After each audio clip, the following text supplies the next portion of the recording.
If you were Prime Minister, what would you be doing right now? Oh, it's very simple. Number one, put conditions on research funding to pair it with a patent collective like everyone else does so that it doesn't leak. Number two, I would start to have a data strategy, which is all woven into a sovereign compute. I would absolutely begin to start these trade advisory committees where you have expertise on these things as we go into it. And fourth, I would start an economic council. Those are all about expertise and all about orientation. None of it's about money. You're listening to Maple Leaf with Ryan Williams. Ideas that move a nation.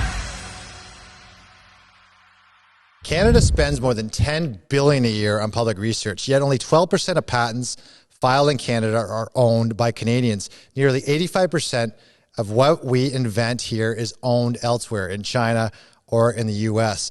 At our universities, the future is even more stark. Only 5% of publicly funded patents are ever licensed. The rest go into what we call the valley of death. That single failure costs Canada 2.7% of GDP, roughly $75 billion every year, and $5 to $6 billion in lost tax revenue, and it's growing every year. So no, Canada does not have an innovation problem. We have an ownership problem. And that ownership gap explains why productivity is stalling, why wages lag the United States, why so many Canadians are struggling, and why the upside of Canadian ideas shows up on someone else's balance sheet.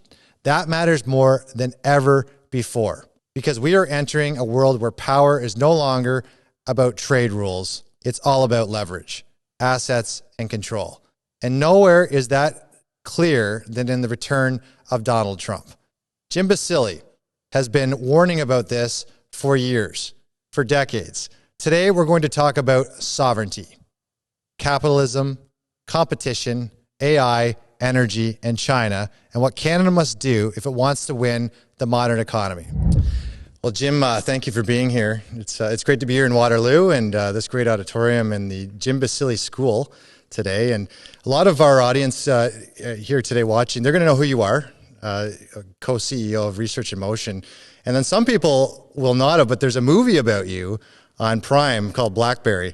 So the hard-hitting question I have is, how much of that movie is real? How much of that did happen, and how much didn't happen? It's a mockumentary. Not 1% of it's real. But it's completely made up. All the events are completely manufactured. But really great in terms of, I think, the premise of what you did, the world's first smartphone, right? And you think of anyone who's 15 today, you left 15 years ago, right? So they've grown up with smartphones. They're almost wired into their brains now, but you came up with that technology in Canada. So you've always been around this. You know what it takes to build a business. And of course, you're a business person. You do incredible things, not only in Canada, across the world. You've really talked about and been vocal about sovereignty and digital sovereignty. And who's really changed that besides, what's happened to Canada the last 15 years is Donald Trump. So Donald Trump, they have what's called now the Don Rowe Doctrine of Donald Trump. Started with sovereignty, and the first iteration of Donald Trump was through NAFTA and USMCA. And now we have something different. So what's exactly happening with Donald Trump in terms of the world and in terms of how we look at it from Canada? Well, I mean, Trump 2.0 is just a continuation of Biden, and Biden was just a continuation of Trump 1.0, and that was a continuation of Obama, which was a continuation of Bush. So this is a playbook that's been going on for the 25 years I'm doing business globally. Obviously, Trump has cranked it up a couple notches and pushing outside of norms, but Obama was very geostrategic and aggressive against Canada economically, which I can certainly go into. Trump 1.0 was, and when Biden had the keys for 4 years, he didn't reverse anything Trump had done 1.0. He added a whole bunch of things. So this is a pattern for many reasons, but the biggest one is that the digital realm of intangibles is a rentier economy. It's not a cooperative system. Somebody's the landlord, somebody's the tenant. And you can be landlord 10 out of 10 times. And if you're the landlord, you get a lot of privileges. And if you're the tenant, you don't. And so it invites strategic behavior. And that's what the U.S. has been doing for the 25 years I've seen it. So here are the hard stats, and I referenced them in the beginning, but when we give $10 billion a year to our research institutions, and we spend it on research itself, and there's programs like SHRED and SHIRK, and then we give some of this money away. There's announcements and budgets like an AI initiative, and with the reality of in these institutions, universities are only commercializing 5% of the ideas and the money, Max. and we only have 12% of patents that are Canadian owned. Nice. So max. So we are consistently giving things away. The line you always say is we're Puerto Rico without a passport. What has to happen for sovereignty in Canada yesterday? And you've talked about this many times, but spell it out in terms of the Trump doctrine now, or the Donroe doctrine. What do we need to do today? What's different than was the urgency about 5 or 6 years ago? Well, it's like somebody who's smoking a pack of cigarettes a day, and they're of a certain age, and there comes a time when it really tips, and we're at that tipping moment now, but it was never good to be smoking a pack of cigarettes a day. So this has been a long erosion. There's a lot we need to do, but the first thing we need to do is update our toolkit, update our understanding. When you hear the policy discourse in Ottawa and the leadership structure and the politicians of both parties, they talk like a world that isn't and hasn't been for decades. So you're talking about the productive, or the one leg where we have a industrial sort of economy. That's correct. Oil, natural resources, our wheat. A lot of times too, Canada ships production out, economy of tangibles is what. And Canada ships most of its raw materials. Even the deal with China last week was to make sure that we're getting canola meal, not the oil. We're not crushing canola. We're just sending the meal away. We send coal to China. We're shipping our oil, our crude oil. We're not refining it here. Seafood, the same thing. Yeah, we don't value add. Now we've got tremendous blessings of natural resources, which is really a great benefit to Canada, and so I'm 100% for getting those to global markets. But the fact that we don't value add those makes us much more of an economic structure akin to Russia's than, say, Scandinavia's. And it's what's keeping Canada afloat right now. The natural resources are the thing keeping it afloat, where our oil exports have grown. So we've had a trade increase, even with Trump giving tariffs and everything else. But we are shipping more oil out, even to the Americans who are refining it or trying to get a pipeline, even though Trans Mountain went online and they're shipping. The other thing is our LNG, and the second thing is cars. So we've ratcheted it up. Many Canadians don't understand, even with this China deal, 80% of the cars we make in Canada go to the U.S. They don't go to the rest of the world. So we have this integrated market still with the Americans. But when it comes to digital, so explain what happens with the digital economy in Canada. So if we're not owning it, who owns it? And is it growing at all? And what percentage of that digital economy does Canada actually have right now? Well, it's a horizontal structure, so it permeates. The cars is a digital business.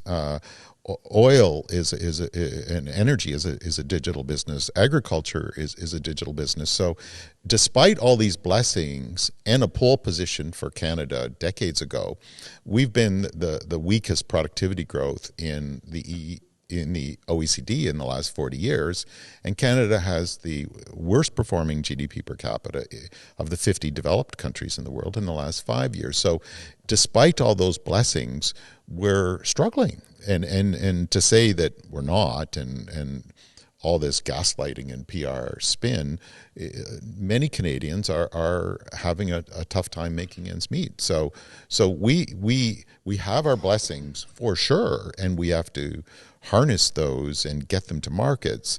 But absent a value-added strategy, we're going to sell our economy short in terms of its prosperity, but also its security.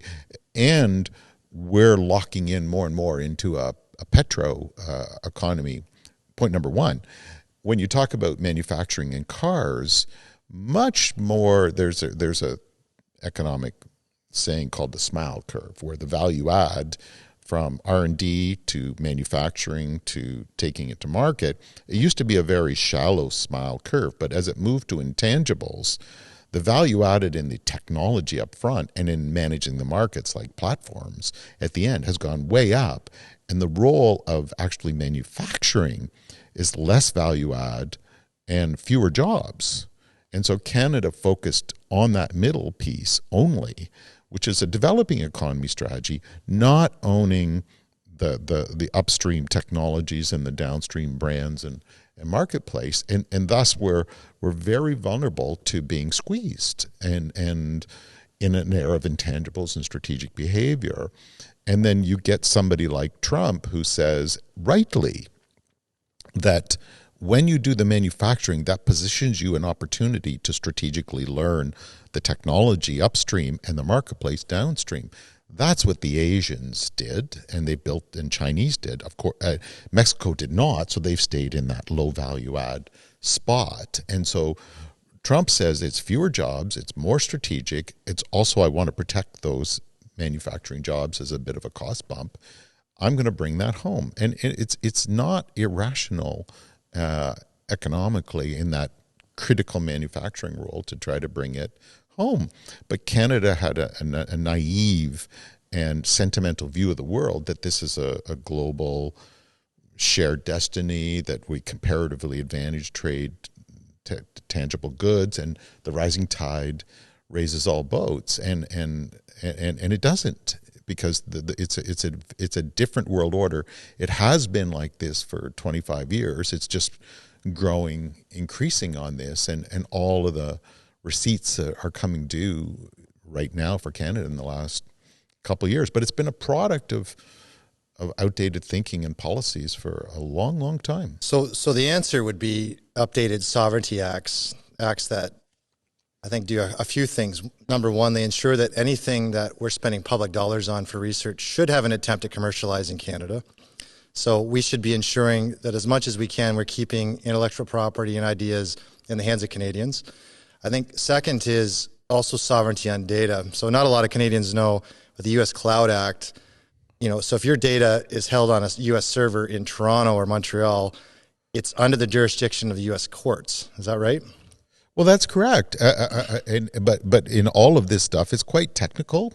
It's domestic and international at the same time. It's economic and security at the same time.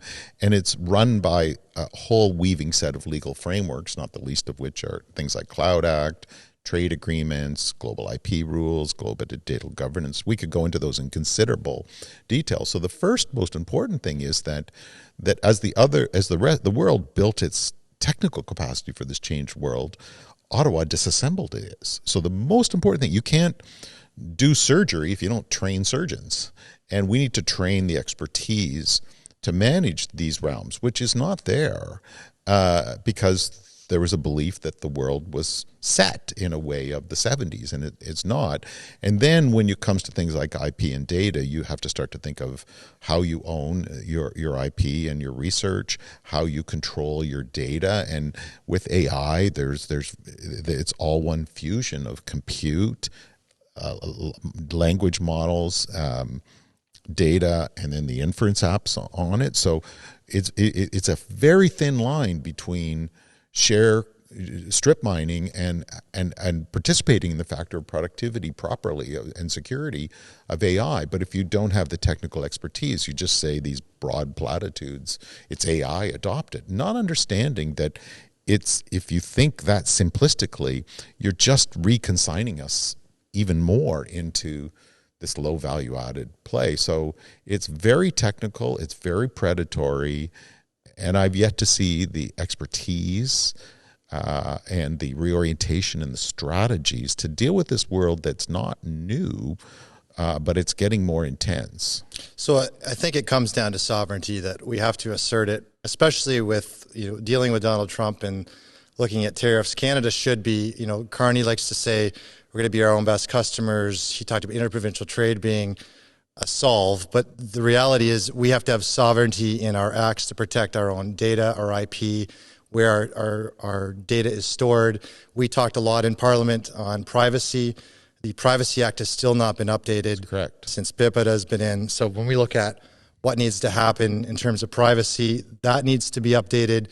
and so that we have sovereignty in our own privacy. Norway passed an act when it comes to AI that I was a big believer on when we were trying to update the ADA portion of privacy, which is that your face, your likeness. I think that was Denmark, wasn't it? Yes, Denmark and Norway have both Norway done too. it. Yes. Okay. Have passed a law that you own that. You own your face, your likeness, and satire and parody are fine because they're protected under free speech. But when it comes to being able to use that likeness of yours, it should be that the rules should be and the law should protect your likeness, that no one can use it unless you've given express consent. That should then protect what has happened. I think the big issue has been on Grok the last month, where they've seen minors especially, or they've seen people have their identity or their likeness sexualized or changed without consent. And the idea has been, well, we can just put that it says AI on there and it's free speech. Well, no, the idea should be it's fine if you're giving consent, but if it is your likeness, your face, even your voice, like the music industry, it has to be consent. Or what are we owning anymore if AI is just owning all parts of us? And yeah, there's a lot of issues there, and I'll unpack them with you a little bit. The first thing I'd like to address is the gaslighting on interprovincial trade. I've looked at that, and I commented on it a year ago. Actually, a year in November 24, I wrote a productivity piece, and I looked at the assumptions behind that. And I couldn't come up with 1% of the purported benefits on this interprovincial trade. There's just not that much to liberalize. And don't get me wrong, it may be good for labor moving around and all that, but they're grossly inflated assumptions. If I said the sun rises in the west, money is free, and time stands still, I can then conclude all kinds of things. But what are the core assumptions? So, and then, and for Canada to layer into, we can give more to ourselves than they can take away in the interprovincial trade. It's just not true. And the point is that if you think you're doing something materially useful, you're not. And it's fine to do it. And there might be a couple $1 billion of benefit in there. And there might be good to have nurses move from Maritimes to Ontario, though it'll just move the shortage from one place to another. But that's gaslighting, and that's poor econometrics, and we can do it, but it's not going at the core issue, which we'll turn to, which is how do we capture more value add, how do we be sovereign, and how do we not get hurt? And so that is a core issue, because you're going at a whole bunch of human rights issues, which is the pornographication of people, the right to their identity, the right, they now have earbuds that actually can, believe it or not, fairly accurately read your thoughts in your mind through your ear. It's very spooky. So it's getting scary. It's scary. going to get scarier. It's scarier. And so are your thoughts your own? Is your agency your own? Is your identity and representation your own? Is your political sphere integrity your own? Is access to knowledge a right? And so rights get established, human rights, based on the threats at the time. And so these were not, the idea of hijacking your thoughts was not there, or misrepresenting you in a digital when they did the universal human rights in 1948. But now there's new threats to those core rights, and there's tremendous harms. The tricky part is it's really profitable to hurt people and hurt communities. And so you have a geostrategic business model that says, I make money extracting public good, whether it's mental health of youth, or whether it's the integrity of yourself and your sense of ability to how you want to represent yourself. Like I chose to be clothed here. Yes, yeah. That's my choice, and that's my right. But but that was never thought to be stripped from people. And so there's an enormous flip side of rights and economics here. Now, Canada has very irresponsibly capitulated to the desires of Silicon Valley for a long, long time. It's a free market, give them what they want. There was a revolving door with Google and Obama White House, didn't slow down with Twitter and all them with Trump 1.0. And so they got the economics from that, granted with tremendous inequality, and there's tremendous harms. But they said, and there's also a security card to it. So, and part of what you talk about is they're also monopolies, right? They're monopolies. Big power giants. They have complete control. To your point, they have access to government. We saw it in Ottawa. We would have the big five, Right. as Amazon and Google and Microsoft, and they'd all be there, and they have a lot of control, and a lot of sway, and a lot of money to spend on making things right. We were trying just in Parliament to change the privacy laws, and our part in the Conservatives was that your privacy should be a fundamental human right. Correct. And then you balance that with business for the need for data and good data and using that because you make a lot of money off of it. I think the part I'm trying to get to is... Why did the Conservatives agree to the other section, Part 5 of Bill C-4 on... that was supposed to lower cost of living, where they exempted political parties from privacy. Well, that's... You can't suck and blow. I think you can't... Yeah, you can't suck and blow. It has to be all around. You're looking after people's property. And I think the point we're getting to... The other thing is, how are you ever going to regulate these companies when you're addicted to the feedstock? Well, when you're addicted to the outputs, this is what happens, right? Thing. And we see it in politics because knowledge is data. Data is power. Yeah. The more data you have, the more that Yeah. So I can understand, and I get it from a business perspective as well, how much data you want. But our point always was that you need to balance it. You need to ensure that sovereignty of your own personal data, your own individuality, your privacy as a whole, does have to go hand in hand with the I guess the corporate desire to get as much information and data but that's and to not operate as balanced. possible. That's the point. Is the original sin of the privacy in Canada, and I was in the room when the DM and Minister Baines announced it the first time, that they see it as a balance of consumer interests between corporate and consumers. And so, in other words, it's okay to hurt the young girl's mental health. No, that's a fundamental right. That's not. We get none of the economics, we get none of the security, and we get hurt. It's not a balancing thing. In fact, better privacy better serves the Canada, and both in terms of the fabric of society in these realms, where these horrors that are happening from it, but also it protects against the economic dominance and the hoovering they've done from Canada. So, but the policy structure was captured by these foreign firms, and the previous government wasn't governing for Canada's interests. They were governing for foreign interests. Maybe thinking, but I saw the PCL memo where they said, "Oh, we think Google increasing their footprint with Google Sidewalk is attuned to our objectives, like privatizing government in Toronto is good." So that's how much was Canada going to own of that? None of it. Yeah. And so, but that's a production branch plan economy thinking, both in the senior civil service, but also in a government that's captured by these foreign interests. So I think we lose on every front. That's my point. We lose. Our prosperity goes down. Our security goes down, and our social well-being goes down. So we need to grasp sovereignty. We have to ensure, I think right away, there's legislation that ensures there's IP that's generated in Canada through public tax dollars. There's an attempt to commercialize. We're holding on to the IP that's in Canada. We need privacy legislation that protects your privacy as a fundamental human right.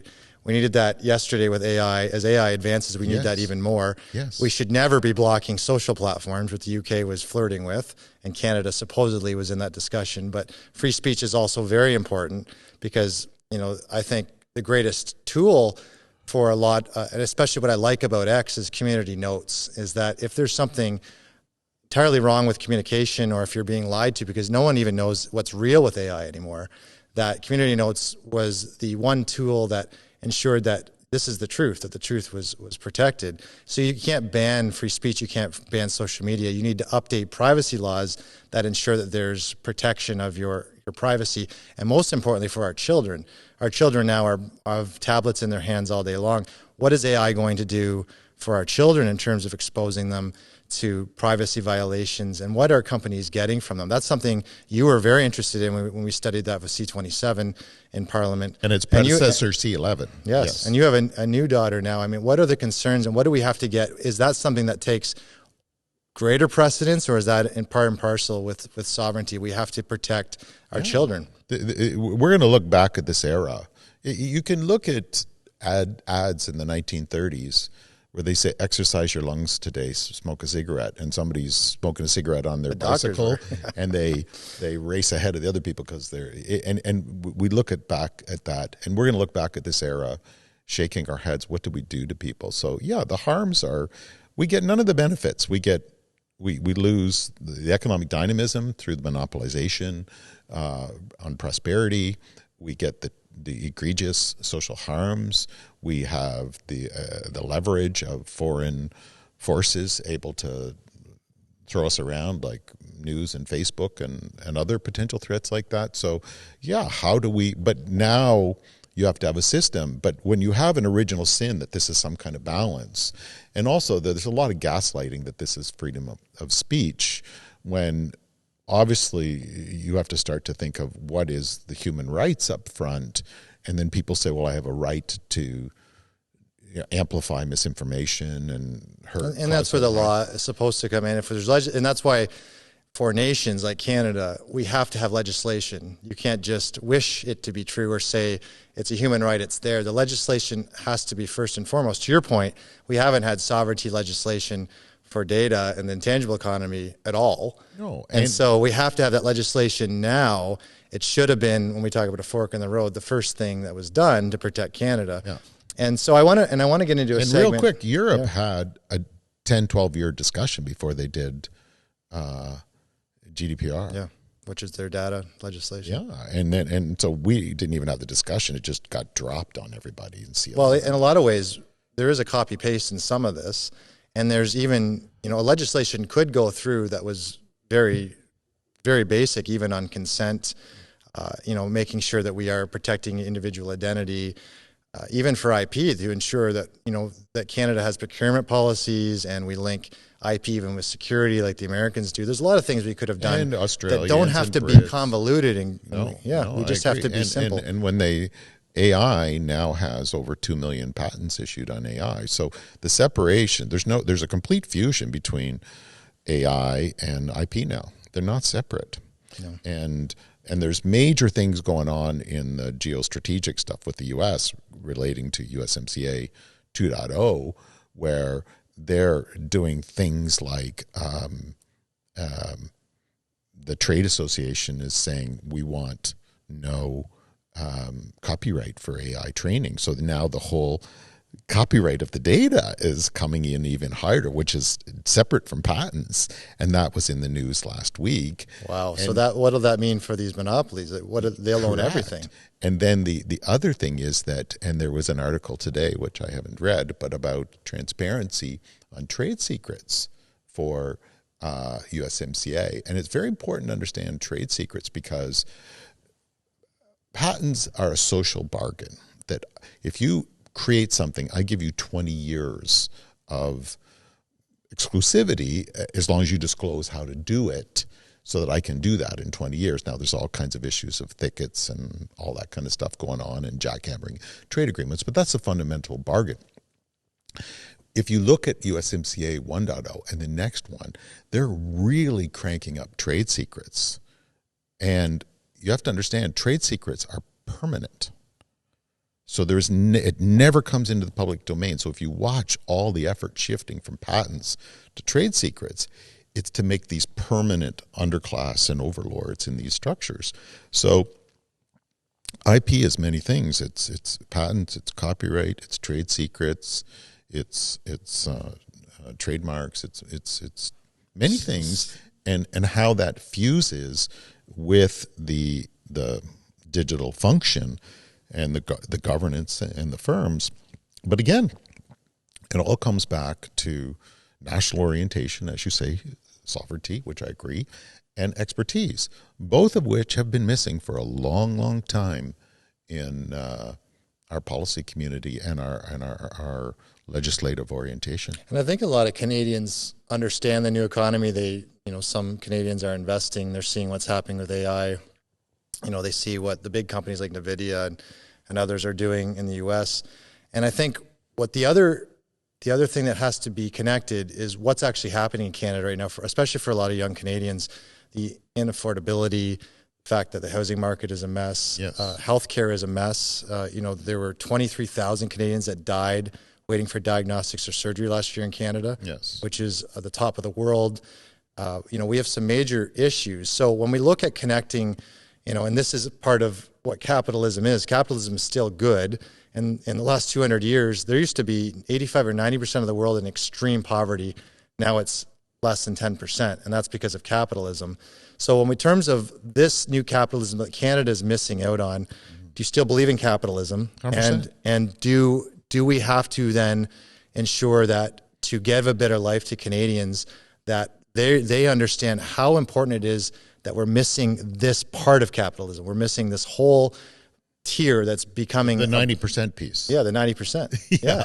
And that's why, and so for a lot of young people watching, the reason why they're not getting ahead and the reason why this government is spending vast amounts of money on deficits and why every government, municipal, provincial, and federal, are struggling is we've just lost the 90%. And so this conversation is so important to not only the future of Canada, but to Canadians getting ahead. Right. So, and perhaps you'll be good enough when you do this that you'll be able to superimpose a couple slides onto the screen when we do this, which I'm going to talk about right now. And because why is the inequality? Why is it so hard on young people? And I want them to understand that it's a feature, not a bug. It's not their fault. And therefore, how we think of capitalism and how we participate better in capitalism is at the epicenter of the public policy imperative in Canada, which I'm not seeing, for them to have a better, fairer shake. So one thing if you can put up the slide, it's called Calder's first law. And he's an economist, that the relationship between labor and capital is relatively constant in the percentage in the economy, little bubbles, but over a long period of time in a properly functioning economy.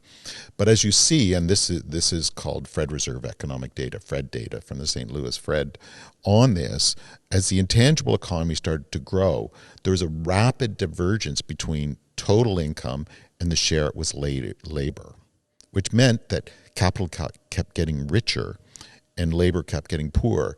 And the data that just came out last week, it was an explosion of that divergence. So inequality. By design. So what's the design? So if I may break into it, and then you move to the next slide here. I break it into 5 phases. One was with quote-unquote free trade between developed economies and non-developed economies or less developed economies, we arbitraged labor to low cost. That was the first clobber of factories, because you could pay people $1 an hour instead of $20 an hour. And that was in the 80s, or the late 80s. Then you went and had the knowledge-based economy coming thereafter, where you could separate the rents from the intangibles from the production function, which just made capital richer and richer, labor poorer. Then you had the birth of e-commerce and all of the precariat classes, they called. You remember, you used to have a good career working at a retailer or something, but that became, or a local manufacturer into the where our parents all had small jobs, Walmart, vacations, houses, everything. Yeah. So that became the precariat, and that was another driving of that. Then the fourth phase was this data-driven economy, the gigified, and it meant part-time little piecework, right?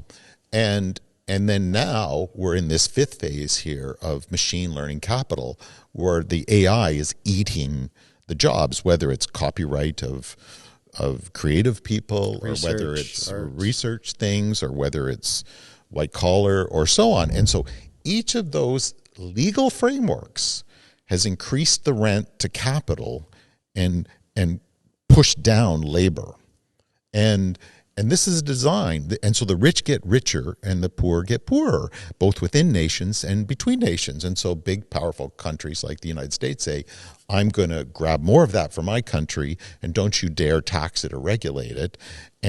But of course, you get the inequality in it. So is this what capitalism is supposed to be, that you get surveilled and you get subordinate to a few overlords? And I think all political parties, certainly the conservatives, have to have an intellectual journey as to, yes, you want free markets, but these aren't free markets. And yes, you want liberty, but this is not liberty. This is tyranny. And it's meant. It's not an article of faith and a natural construct. It's something to take us to values which we want, which is the sanctity of the individual, the moral thing of caring for your family and working in your community and putting a good day's work. But that math ain't mathin' anymore. So, and a lot of that I feel is, and you've talked about this, is the big powerful companies that are dominating the S&P 500. We're now owning 80% of Canadians' data on servers in Canada. They're monopolies, right? And so the line that and they're interrelated to the State Security of the Cloud Act, and they control our politics, and they control your mental health. And so, yeah, we have to do some thinking. And I think all political parties, including the Conservatives especially, have to sit there and say, our values are evergreen. Honesty, integrity, respect for the individual, respect for family, respect for community, respect for country, institutions. But something ain't right. In the state of Denmark, that's right, something's not right here. And so where's the thinking? Where's the line that I love, and it's in when I did my work on competition, was that capitalism without competition isn't capitalism, where free markets dictate what we buy and sell. These lead to natural monopolies. So we have these natural monopolies in the digital sector. Why sovereignty is so important with legislation to have Canadian owned, but it's also competing with these broader monopolies. Who turbocharged all those monopolies in the first place was Obama. Yes. And so we have... So there's your liberal Democrat disenfranchising even worker. How Meta was allowed to buy Facebook, bought Instagram. Of course. You've Google, who's a large... global, they dominate the whole landscape. So getting into Canada and going, dovetailing into Canadians not being able to afford, Canadians pay the highest cell phone bills in the world. They still, they pay large bank fees that, in the UK they pay zero. In Canada, Canadians are paying $400 or $500 more per family per year. Airlines, we have two. Telecommunications, my favorite thing across Canada is you are next to a tower and you have a Bell cell phone, and you're next to a tower and you have one bar because it's a Rogers tower and they don't share tower access with. And so you have a duopoly of Bell and Telus with Rogers. So, when we talk about competition in Canada, the last point I want to make, which is a big one, and I want you to talk about this, is the business expenditure in R&D. When you have a competitive market, those expenditures go up. So the example was in the US and their cell phone, they have a little bit more of competition, even though it's not totally great, but they have a lot of MVNOs in US for cell phones. Well, their R&D expenditure, their bird, is 2%, versus Canada with Bell and Rogers, they only spend about 0.3% of their money in innovation. And what that means is less money for information, less ideas. They're not competing because they don't have to. So what do we do in Canada to make ourselves more competitive, to get rid of the monopolies, not only for the digital side, which is going to be really hard when we don't own that, but also domestically to help Canadians? Yeah, and I'm going to be a bit pointed here, not to you, but to the water table of this discourse, because it's been an extraordinarily poor discourse on competition in Canada for decades, because when it comes to competition, they fuse domestic services with global traders. And the nature of the global economy is to spread monopolies and capture rent. And the nature of domestic services is you want more competition for consumer protection. One is better paychecks, the other is lower costs. And we just puree these two puppies together like they're one thing. And they say, well, the reason our companies don't grow globally is they're complacent. So we don't have enough competition. And then they go to consumer issues and they puree them with global traders. who are incredibly courageous and are bringing the wealth back into the country, whereas regulatory capture and oligopolies and monopolies are just simply taking it to higher consumer fees. So we have to break apart that discourse, and we have to say we got to help our companies go to the globe. But we had a hands-off thing, whereas everywhere else in the world, there was a complete fusion of the frameworks and the companies and the countries. Whereas Canada, when's the last time we've had a government go buy our products? Not with the monopolies. Doesn't happen. No, but I'm talking our global trading companies, right? Like go purchase order to a value-added thing. It's just a commodity thing, but they're not. They're more interested in bringing foreign companies in here to take down our companies. Now, domestically, when you have service oligopolies, that's a cost of living issue, and they invest in the regulatory stasis. They want it to stay as it is because they get what are called monopoly rents or oligopoly rents, and that's very, very profitable. And it's our banking system, which is the prime example, right? You could say banking, you could say telecommunications, you could say many other things you've talked about. So one of the answers for banking is open banking. And a lot of people think, well, open banking is that's we're going to lose our banking system. Thing, but that's not an innovation thing.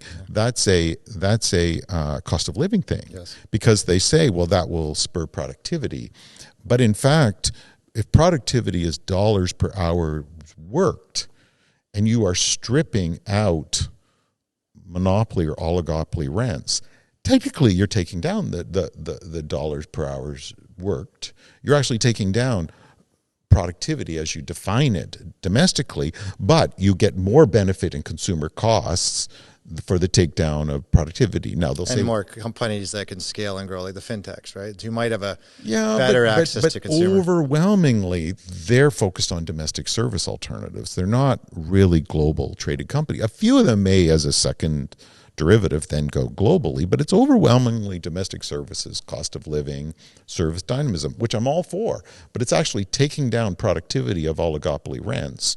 And so when they call our banks the most productive in the world, it's because they get the most revenue profit per worker. But is that where you want the profits? Because it's not global trading profits, it's consumer versus corporate It's off the power. backs of Canadians. Correct. Yeah. And so that's what I mean by this lazy discourse, that you're confusing cost of living and service dynamism domestically, and that trades globally and brings back hard currency by high terms of trade tech stuff. And when you look at our tech companies, the government's disproportionately put wind in our innovators' face. I'm chair of the Council of Canadian Innovators. Whether it's giving away our IP, giving away our data, giving them all the policy access, which we've talked about that. You even had Google chair Communitech here and Facebook in the Mars tower in Toronto. That's like putting the fox in your henhouse of your most promising young companies. It's a branch plant automotive production manufacturing thinking into a rentier value-added intangibles economy. And that's a product of outdated thinking by the policy community and capture of the political class. And what happens is Canadians pay a sorry price, and here we are.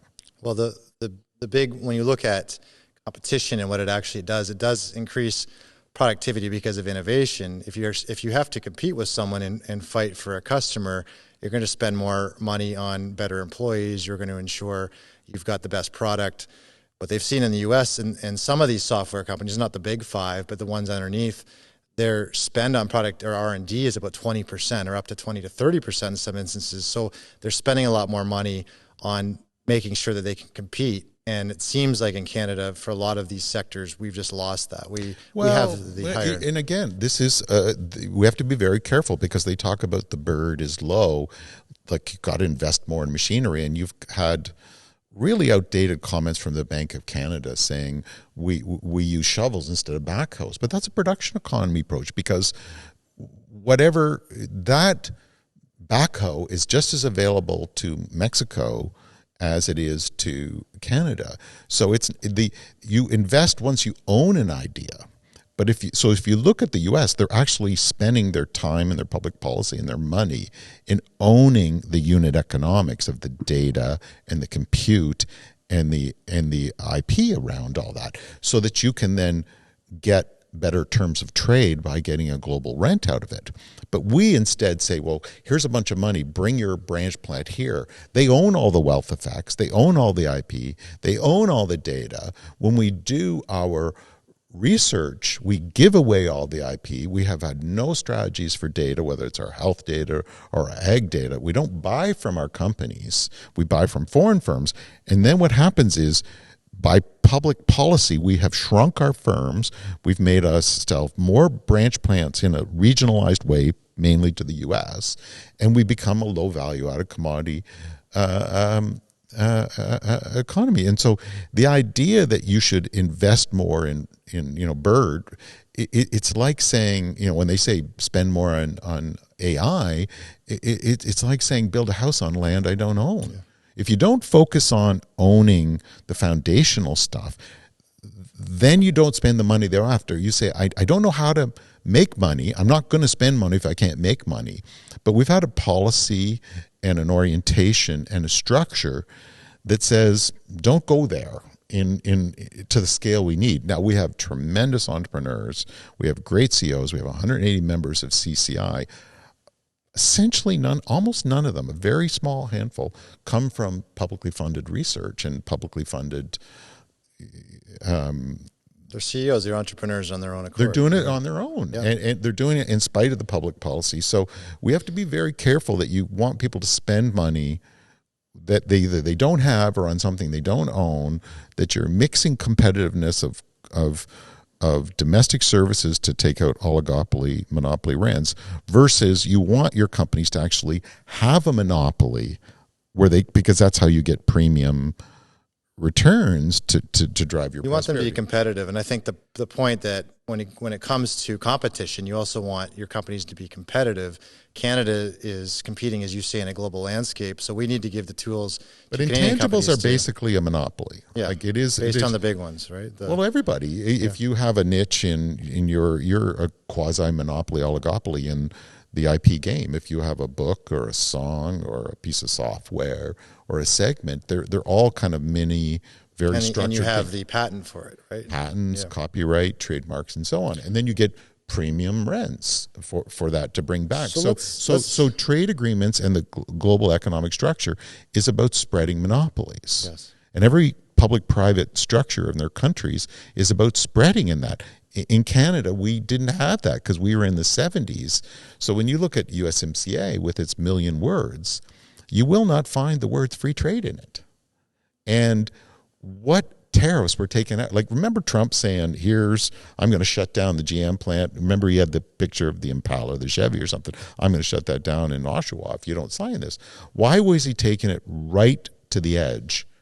And can you name one tariff that was taken down in USMCA 1.0? None. So what was going on? It's about remote regulatory control of these rentier things under the gaslighting auspices of modernizing, which is not modernizing, it's dominance. And so we talk about dominance too, and AI is obviously the technology that's dominant in the world. Now, Canada used to be a leader in AI, and now we own literally none of it. So when Mark Carney or the government goes out to say they're doing an AI strategy and they're spending, let's say $4.4 billion, but 85% of it's owned by the Americans or Chinese, what's going to happen in Canada? And what if AI is gone and we've gotten rid of that IP? It's not gone, but it's a lot of the ownership is owned across the world. You have to restart. What are the next emerging technologies? How do we not get it wrong for the next emerging, like quantum or fusion or hydrogen? Well, you have to get AI right because it's a factor of product. It's like electricity, so you can't not have it. But again, I'm weary of the gaslighting because they go around and say Canada was the first with the first country in the world with a national AI strategy. And I went to ICID and I said, could I see the document, please? And they said, no, that's just PR. There is no document. Well, you can't run a country like that. And then we gave away all the IP. And then when they did their first sovereign compute, they gave, I believe, $240 million to CoreWeave, which is a New Jersey-based company governed under the Cloud Act. So again, the first rule of holes is stop digging. And as I said, it's a thin line between strip mining and capturing this value, this factor of productivity. And so we can start, we can own our compute under our own governance. We can control our data. We can start to have our own inference stuff. LLMs are quite commoditized. There's a couple hundred of them. We don't have to freak out that we need one. There's a lot of them are open source. We can be very, very good at inference on these things, whether it's for health or Arctic environment security or for ag, whatever. But it starts with saying we have to manage this. But I've not seen anything happen on the sovereign compute but give money to Nokia and to CoreWeave. I've not seen any data strategies where we harness data. And this is this updated thinking and of the technical stuff and having sovereign capacity and managing for spillovers, nor have I seen anything for the IP of AI, even though, as I said, there's 2 million patents and growing on AI, and we have essentially none. We have to start building that through some form of a patent pool, and where when we fund money, we maintain sovereign use on it. And if I may, and I'm going to keep going here a little bit, we talk about these rare earth minerals. Well, China owns over 90% of the processing and over 90% of the patents on that. So if we want to... Even silver this last month where they said they're hoarding silver, right? Which is why it's part of why the metal's going... But also the processing capacity and the IP to actually process. We don't have the right to do that. So we have to build that. So, and it takes a mine 15 years in Canada to develop. That's our... But we have to begin the process of owning... So they put $454 million, I believe, into sort of processing rare earth minerals, but we also have to have the right to process those, and we have to have the technology to do that. So this is this inattention to the intangibles and to the value add, whether it's for AI, whether it's AI for energy, whether it's for mining. So I want to touch on that because you mentioned at the Jordan Peterson podcast that oil even is becoming more digital. What did you mean by that? Well, Halliburton, when you take the top patent holders in the world, I believe Halliburton's 10, 11, or 12. They're one of the top handful, and that's including the hyperscalers, the Chinese Academy of Medicine, all the biggest countries of the world. They're one of the top AI. I think they have 10, 11,000 AI patents alone. And it says on the website the future of oil is digital. And so, whether it's ag, how dependent are we on John Deere, an international harvester, to run our farms? How dependent are we on Schlumberger and Halliburton and Baker Hughes to run our oil they say system? even the John Deeres in the fields, they have to find internet because they can't run the machine without getting software updates, which are proprietary by John Deere. And where is it run? And so we passed some bills, one called interoperability, which should have allowed, and the right to repair, which should allow there's competition in not proprietary. Right. In that, but that's the software license intersecting with competition, and that's the data. But how could we have gone through 20, 25 years of inattention to these issues, whether it's for value-adding energy? I used to deal with the chief information officer of Exxon, and I think if you go to their site, they have roughly 37 or 8,000 patents. And he said to me, half of Exxon's patents are value-added oil products. He said, if you look in this room, you're going to see dozens of Exxon products, whether it's your shoes or the plastics. I had a great clip on this where we talk. It's from Landman, where he says oil is in everything. If you don't think we need oil, it's still in your plastics. It's in MRI machines. And who owns the IP? Yes. To turn that oil into a value-added product that you get superior rents for? Yes. Well, the oil companies. Well, the smart oil companies like Exxon. Yes. And Exxon's profits, I think last year were around 50 billion Canadian. So,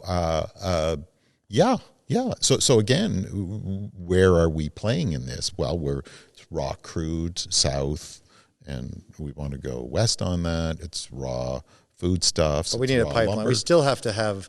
This is what's paying for. It's the engine that's powering the country. Right? Yeah. I'm all for moving the traditional stuff, but as do we need refinery? Should we have a refinery? 100%. If you look at when you look at Canada's most profitable, most productive sectors, which is dollars per hour worked, I think refining's the top. It's like about so why haven't we built $600 an hour, and I think just oil extraction and transport's around 500, 550. It can move a bit, and then it's a big drop down, and you get to mining around $50, and automotive is kind of 35 or something like that. So why haven't we built a refinery? I think we just, when you see the last 30 years, we used to refine. I think we refine about 1.7 million barrels a day, and that stayed constant over the last 25 years, where the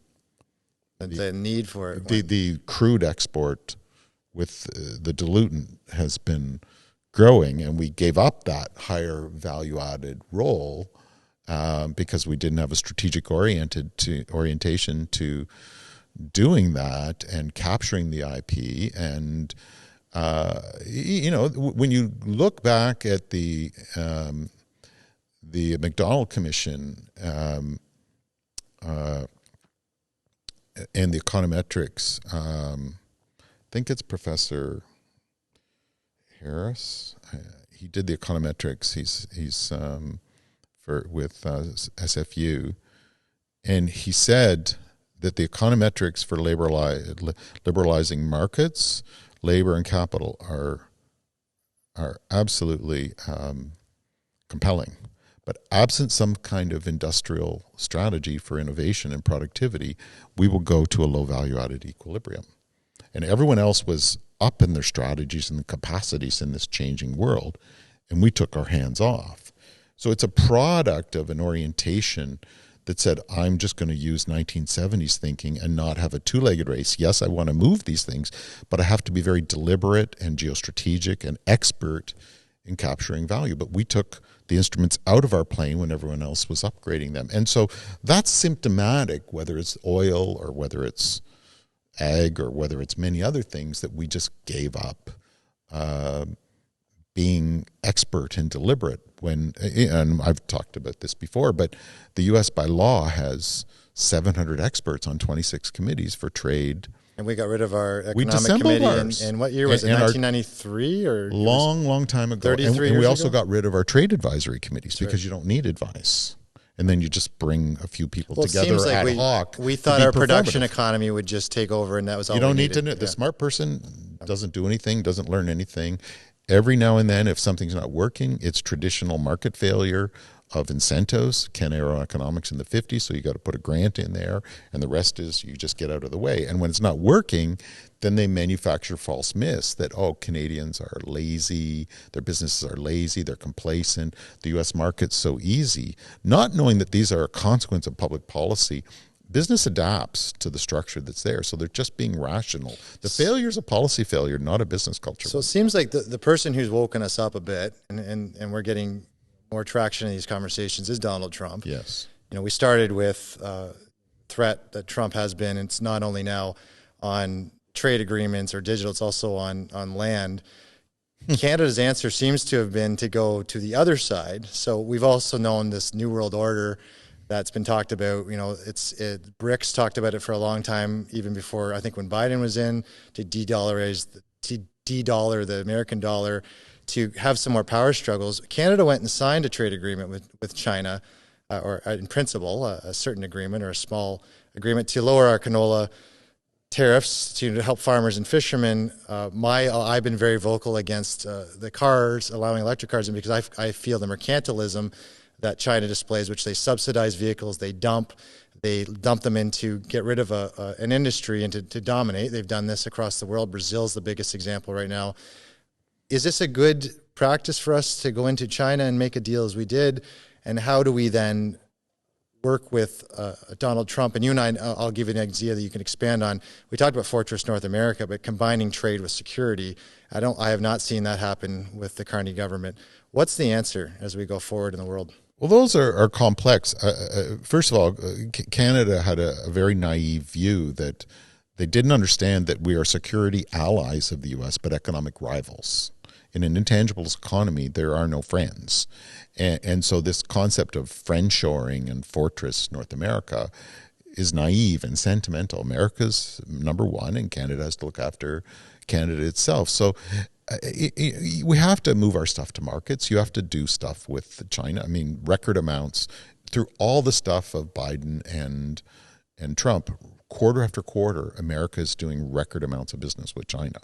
So you got to do business with them there, and you got to do business with America. But part of it is how do you do it? And one, we pick needless fights around the world. So it's very legitimate that Prime Minister Carney is trying to clean up a lot of messes he inherited in China and India and Middle East and U.S. and so on. So that's fine, and we need to move our foodstuffs, raw or otherwise. I get that because we have to pay for the place. Yeah, you have to be very careful in terms of other kinds of things. I mean, people are pejorative on the subsidies. I think the total subsidies for the EV business in China was around 20 billion. I mean, we were 50 billion just for batteries alone, and they built $100 billion business. So they're a small fraction of what America's putting into their different things and all that. I think it's just working for them.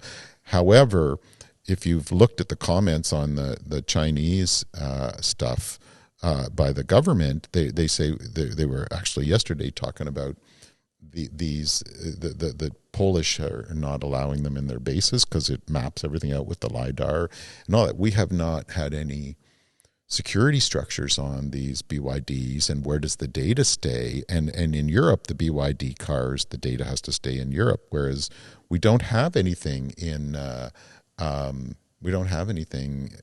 calling security surveillances on wheels, right? That there's correct, the ability to own all the data from the vehicles. But again, how through GDPR they govern that has to be kept in Europe because they have a principle of adequacy. You cannot move the data to a jurisdiction that has lower standards than the European standards. Whereas we don't have any privacy, we don't have any legislation, we don't have any protection on that. So yeah, it is an enormous security vulnerability. You bet. And how do we move our products, do business with them in a way that we're okay? We just borrow from the European playbook, but we haven't done that digital capacity building, that digital sovereignty, that digital expertise.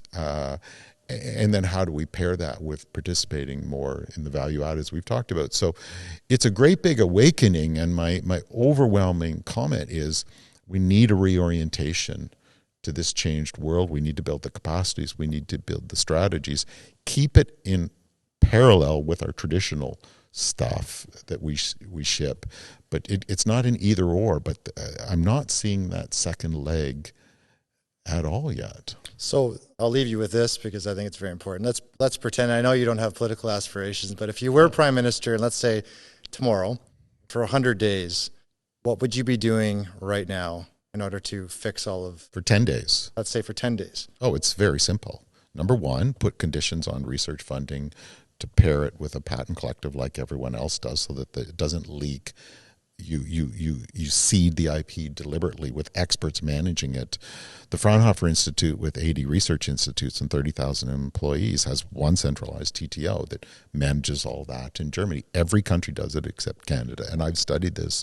I've chaired a panel on this.